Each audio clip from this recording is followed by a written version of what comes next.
Şanlıurfa ilinin merkez ilçelerinden Eyüpiye ilçesine bağlı olan İkizce köyü yaz Kur'an kursunda kendi aralarında topladıkları böyle bir yardımı Gazze'ye bağışlamak üzere onun kervanı aracılığıyla göndermek istemişler.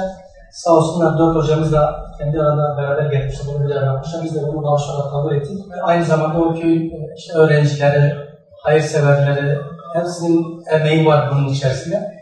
Bir araya gelerek bunu toplayıp getirmişler. Biz bunu inşallah kabul ediyoruz, bunu emanet olarak alıyoruz.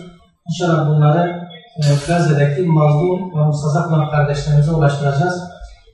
Böyle hocalarımızın Gazze bilinciyle, Filistin bilinciyle, Kudüs bilinciyle yetişmiş olması gerçekten umut verici.